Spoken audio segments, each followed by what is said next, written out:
या सगळ्यावर लक्ष आपलं कायम असेल. वळूया पुढल्या बातमीकडे. राष्ट्रवादीच्या विलिनीकरणासंदर्भात शरद पवार यांनी वक्तव्य केलंय. विलिनीकरणासंदर्भात जयंत पाटील, अजित पवार यांच्यामध्ये चर्चा झाली. विलिनीकरणाच्या चर्चेदरम्यान फडणवीस नव्हते. विलिनीकरणासंदर्भात फडणवीसांना बोलण्याचा काय अधिकार आहे, असं शरद पवार प्रति सवाल करतायत.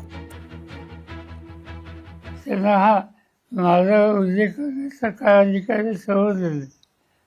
या सगळ्या चर्चेत ते कुठेच नव्हते, त्यामुळे त्यांना भाष्य करायचा काय अधिकार आहे मला माहिती. राष्ट्रवादी काँग्रेसचं विलिनीकरण करायचं का नाही करायचं हा निर्णय सुनेत्राताई पवार यांनी घ्यायचा आहे.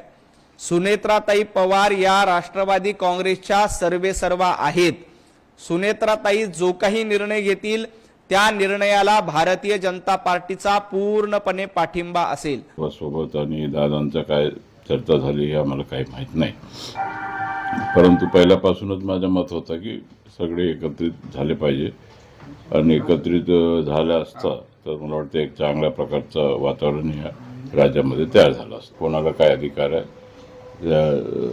स्वतंत्र आपण आहोत, देश स्वतंत्र आहे आणि कोणाला काय बोलायचं ते आपलं मत व्यक्त करतात, परंतु आमच्या पक्षाचा बाब आहे आणि आमच्या पक्षामध्ये जे काय निर्णय होईल ते वरिष्ठ निर्णय घेतील.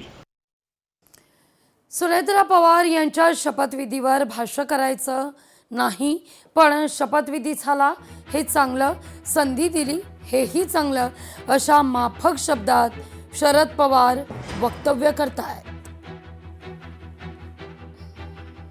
सुनेत्रा वहिनींचा शपथविधी झाला त्या संदर्भात आपल्याला सध्या परिस्थितीत काय भावना आहे? कारण ज्या दिवशी आनंद आहे, संधी दिली आनंद. पटेल मोदी शहांचे भक्त आहेत असं राऊत म्हणतायत. पटेलांनी महाराष्ट्राला पटेल असंच करावं असंही राऊतांचं वक्तव्य आहे.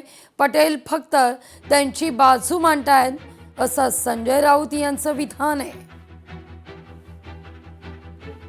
बघा की ठाकरे बाकरे भाकरे वगैरे जे का बोलतायत, पण महाराष्ट्राला पटेल असंच करा एवढंच मी सांग.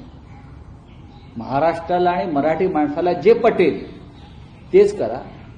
अजित पवारांचा पक्ष हा पवारांचा पक्ष होता, पटेलांचा पक्ष नव्हता. तर त्यांनी चिडचिड करू नये. प्रफुल्ल पटेल हे त्यांच्या पक्षाचे नेते आहेत, त्याहीपेक्षा ते मोदी आणि शहांचे भक्त आहेत जास्त.